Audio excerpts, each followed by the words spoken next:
So we start now with the first live case from Kochi, and Dr. Mathew will now start with his live case. Welcome, Dr. Mathew. Good morning and welcome, Dr. Miroslav, to India. I hope you can hear me. Yes, very good. Great. So at the outset, let me introduce my colleagues. Dr. Jaber, the consultant here. Dr. Joe, I think is missing right now. Sister Betty and Shilpa, who's going to be assisting us with the case. So what we plan to show you today is OCT in acute coronary syndrome. So we have taken a left main bifurcation case, and I would request my colleague to present the case. So let's have the case PPT on, please. Good morning, everybody. Dr. Joe Joseph. I will be presenting a case of a 58-year-old male who presented with central chest pain hours duration and with a history of diabetes, and he is on oral anti-hypoglycemic agents for the last years. He is an active smoker and a strong family history of coronary disease. These are the investigations. Investigate hemoglobin and creatinine. And echocardiogram shows regional wall motion of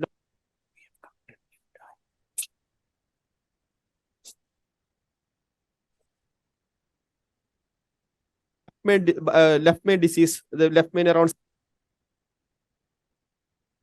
C, and there is a significant disease of the proximal circumflex as well as minor disease in the LAD. The mid and distal LAD is normal. The distal part of the circumflex is normal.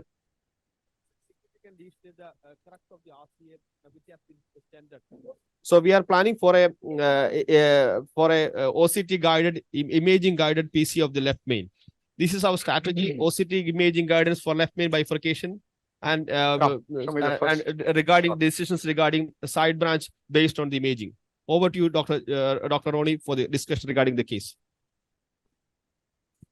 Right. So now that you have heard the case, let me get back to the lab and show you what we have done. We've taken a guide XB, and that's the first shoot. We can see as Dr. Joe said, it looks like an LM bifurcation, 111. Next, that's the RAO cranial view, where I think you can see a little more clearly the LM distal lesion. Next view, spider, in which there seems to be a lesion also at the circumflex ostium. And next view. So I thought I will give you a OCT image of a pullback from the left main from the LAD to the left main, and next from the circumflex to the left main. So if you can put the OCT on, shall I discuss the OCT, or do you want to add something before I start with the OCT? Maybe just a question to you. There's definitely very clear symptomatic patient with acute coronary syndrome, and do you have any concern regarding perform imaging before you perform rehabilitation as the first step? Was the patient during imaging stable, or maybe, I don't know, some drop of pressure, whatever? Can you tell us this? Because many people are skeptic, they see such a distal left main lesion and they start to perform PCI and they don't start with imaging. Precisely. I think that's an excellent point. Yeah, because you got to be careful when you're putting a catheter inside, because this can get you slow flow. But I think we were a little lucky. The patient was stable, as you see, during that imaging run. And I think the imaging run was a little useful. So this is the imaging run that I'm going to show you from the LAD to the left main. I want the OCT on the main screen, please. Great. So now that you see the OCT over here, now this is the L view, and this is the LAD. This is the circumflex, the area of confluence, and this is the left main area. So that you can get your bearings right. So when I move from the mid LAD, and you can see the white marker here on the angio co-register, so you'll know exactly where I am. So as you come a little proximal, so this is the area where you have all the 3 layers seen. And if you want to look at what the size of the LAD is at this point, you do an EL to EL, and you somehow get it around 3.2. So fair enough. So we get an idea that we got to have a 3.2 stent there, and a 3 millimeter stent there. I'm sorry. So as you come over here, it's more of a fibrotic plaque, and that's the diagonal and the septal. And come a little more proximal, you see more fibrosis here. A little calcium at this point. If you can see this probably is a little calcium there. And as we come more proximal to the LAD, that's a septal perforator. And it's fibrosis. Then all over here is lipid. And there's high attenuation there. I'm not too sure if probably this would be some foamy cell macrophages, because there's a lot of attenuation behind that, all suggesting that it's an ACS. Come more proximal to the ostium of the LAD. Here you see a plaque at 3 o'clock to 6 o'clock position, which is more fibrocalcific at this point. Again, over here, I'm not too sure if this is macrophages, which is giving you an attenuation. And this probably is, we're coming to the area of confluence. And that's the circumflex ostium, and you're in the distal LM. The distal LM is 2.32 millimeters square. But as you come into the LM, again, I think this is also an interesting thing. I just realized. You see over here, this entire as in series of lipid, which is throwing shadows over there. So one thing important in this is when you're going to dilate, you should be a little careful about a slow flow phenomenon that can take place. And your LM is really roomy. It's around about 13.0 millimeters square. And let me go and show the second run also to you of the circumflex LM before we decide on what strategy we are going to use.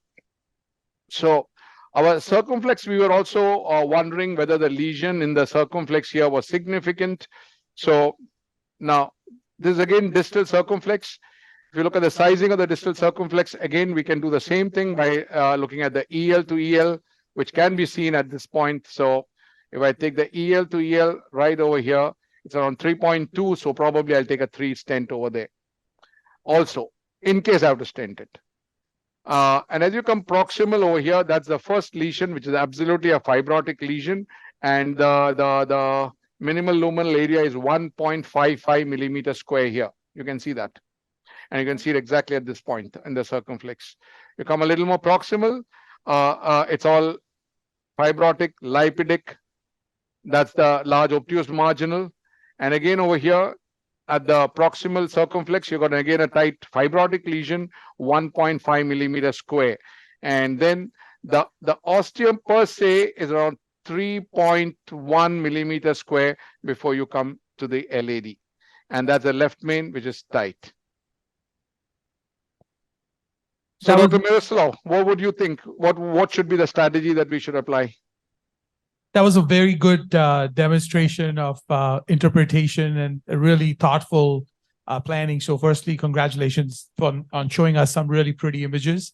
My take is a couple of questions. Number one, in a patient like this with an ACS, you shouldn't forget pre-treatment strategies with high-intensity statins and highly active P2Y12 inhibitors, along with the aspirin before the patient even walks into the lab. And I think that allows you to, like in the case you showed elegantly, perform the imaging without pre-dilatation, even though the lesion is tight, because your platelets are all well inhibited before you start the case. That's number one. Number two, I think you clearly have shown very elegantly that you don't need any debulking. The calcification you saw was 70 to 80 degrees and at the most at that focal area. So the LAD can be treated predominantly with balloon and stent strategy.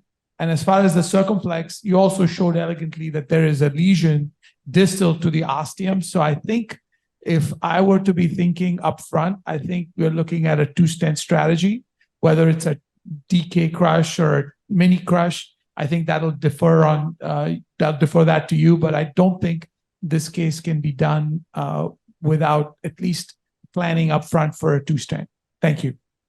Good. I think excellent points raised by you. Now, our thought process was this, that yes, it needs to be a 2-stent strategy. So whether we should go provisionally and then stepwise layer it, or whether you go with a DK crush, because it's an acute coronary syndrome. I'm a little skeptical of doing a DK crush. So that's why I decided that I'm going to first secure the LAD and the left main. So can you come to the angio, please? So while you were in the lecture, we just started off with the case, and I need the angio on the main screen. Next, please. So we used a scoring balloon over here because there was a little fibrotic plaque over there. And this scoring balloon that we used was an Aperta. It apparently is a nylon microtome based scoring balloon. And that's what we did there with a 3 millimeter. Though the EL to EL there was 3.5, I did with a 3. Next. We decided to then subsequently, you see a little dissection there at the LAD. Once we did that, we went with a stent, and we had earlier decided on OCT, it's going to be a 3 millimeter. It had shown us a 23 millimeter length, so we did that. And the OCT also told us that proximally you should go with another 23, and then that's what we did, 3.5 now. The reason we didn't take one long stent is something that you may ask me, and I'll answer you right now, because we got a 4.5 left main. If I take a 3 millimeter stent all the way from the mid to the left main, I will not be able to dilate the left main to 4.5 because it stops at 4.1. The maximum diameter of a 3 millimeter stent, the Zions Expedition that I used here, is around 4.2. So I got to split it into two, a 3 and a 3.5, because the 3.5 will go to 5.4 very easily. So that's what I did here. A 3 mid and a 3.5 proximal, and that's the reason we did 2 stents with an overlap. Next. And that's the result after that. And next, so what I did next is had a look at what my circumflex was, because I had a wire already inside the circumflex, which is jailed. So my next thing is I almost immediately go and do a pot, because I don't want a longitudinal compression, because my one wire is between the stent and the left main wall.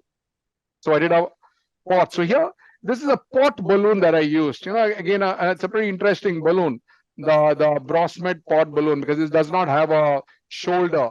It has got only a 0.6 millimeter shoulder. So I did that, try to get a good pot, and again, a pot proximally. Next. Ron, maybe just a question to you. So I think your strategy to take 2 different size stents is absolutely okay, because you have a large discrepancy between LAD mid part segment and distal left main. For me, is the stent from the left main a bit too long? I think we had an impression that left main looks quite nice. So my stent will be a bit shorter, and the first step I would go in this way. Provisional is fully definitely the best way here.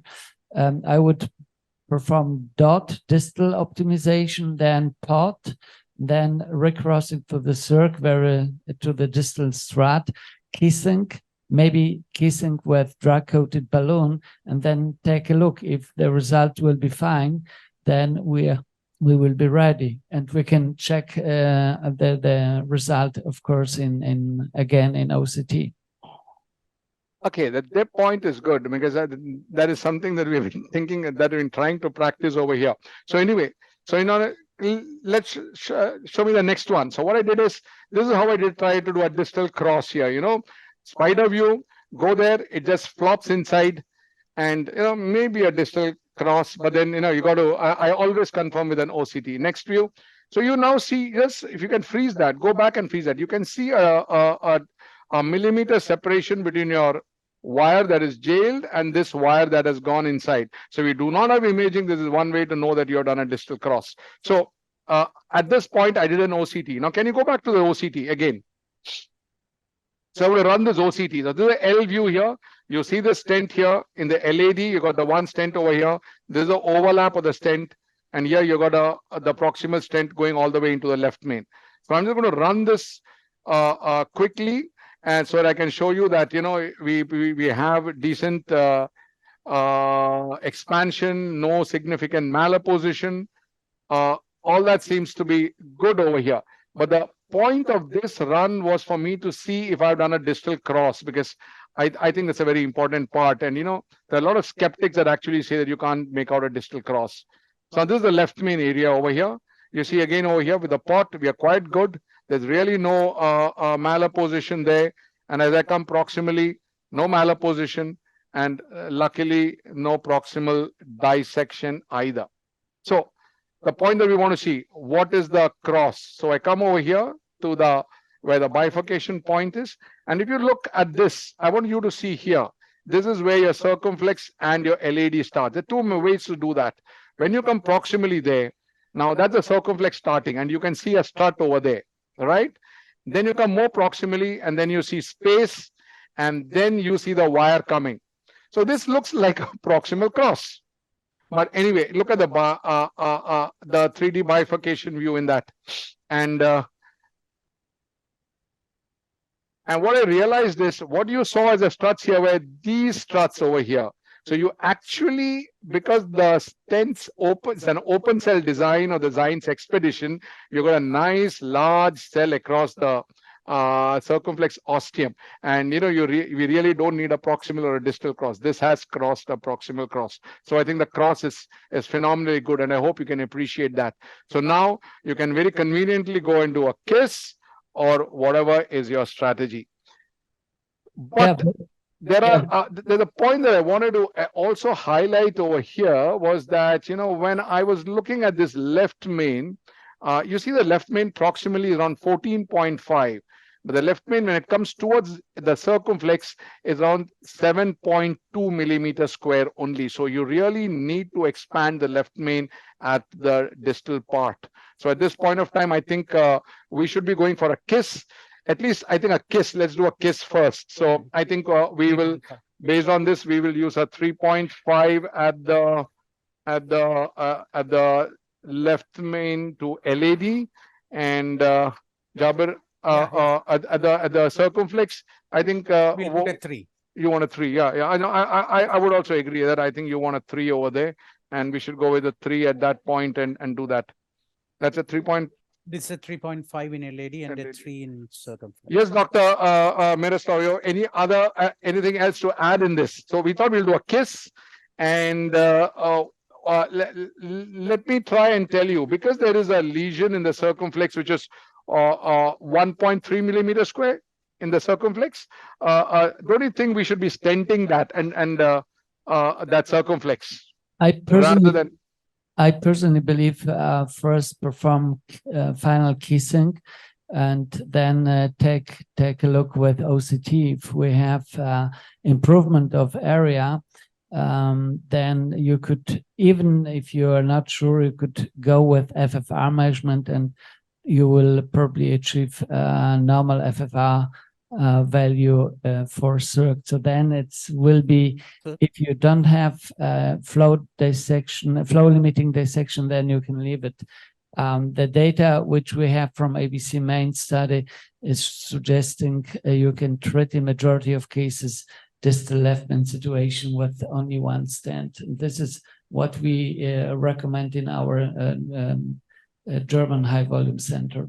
So there is definitely no trend to double stenting. We always try to get a distal left main solution with one stent if possible. And if needed, then you have tap option or dicky culotte. Right. So let me just press you on that point. You got a circumflex lesion in the mid segment, So you say that we'll do an FFR after we do a kiss of the left main, and then decide whether we should be tackling that that proximal circumflex lesions. Is that Yes. what you're suggesting? Yes.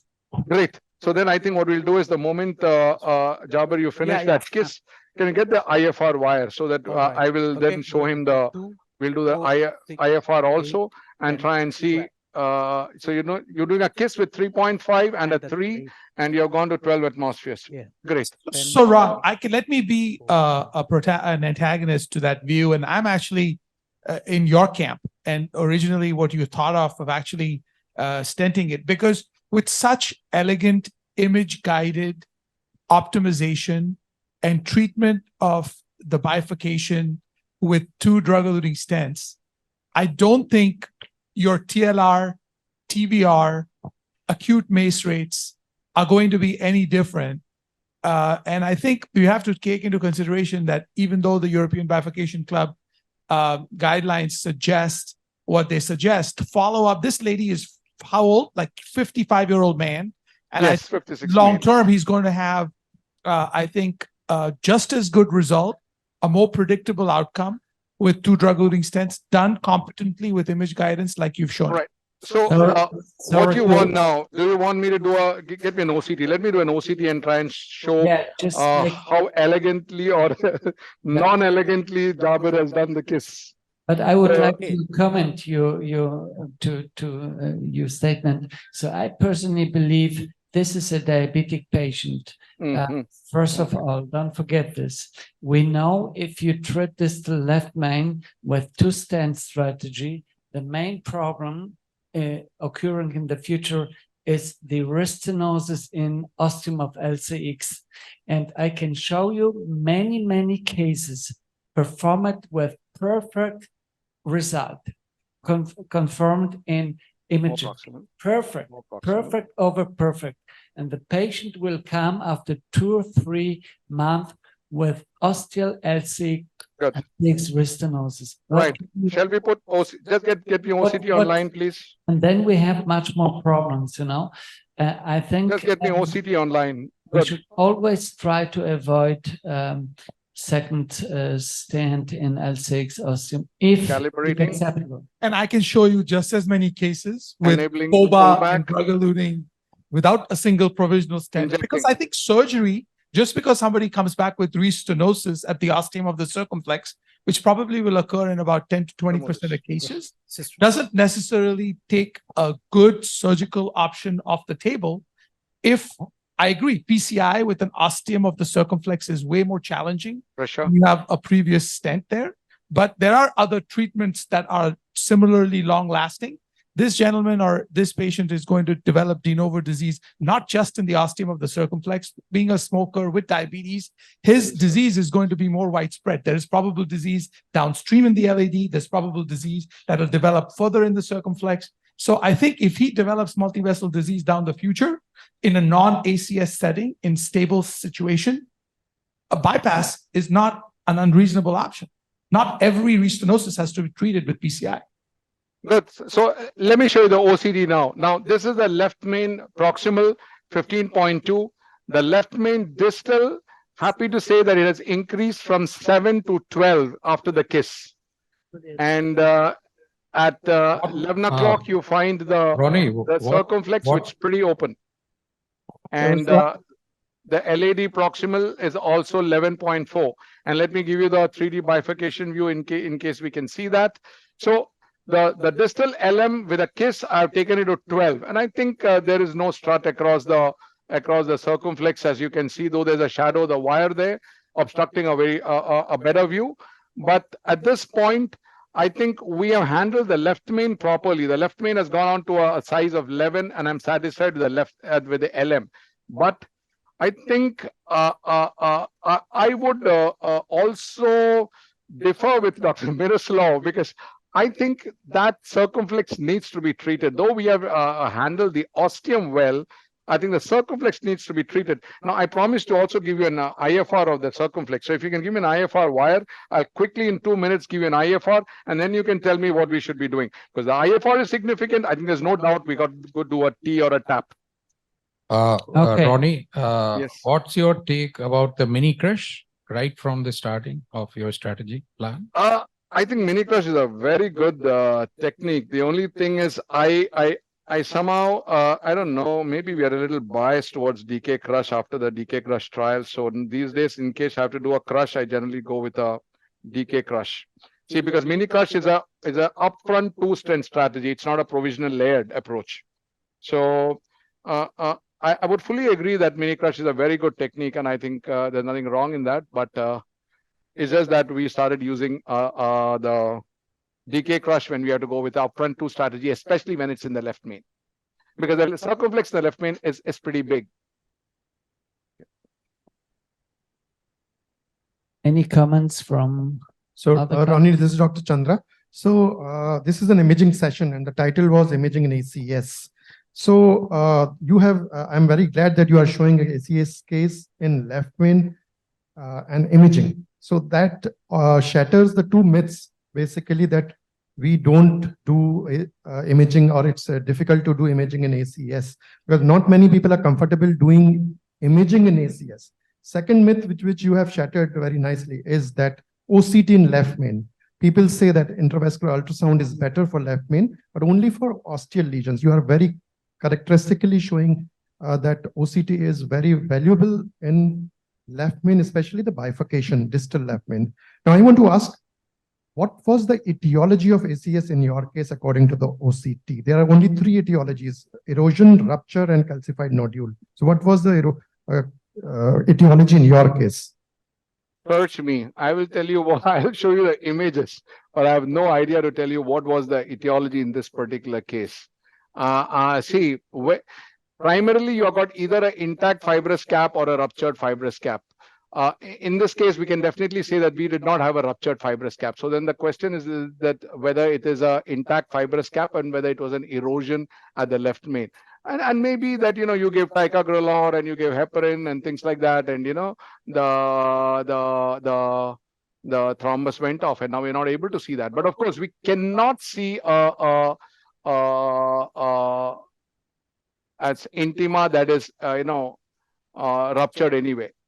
But during the first injection, we had impression there was some slow flow in LCX. Yes. So probably there was some thromb embolization. So difficult to send this. So you are crossing now to the LCX. I'm crossing out of the circumflex, but the wire seems to be, the IFR wire seems to be very stubborn.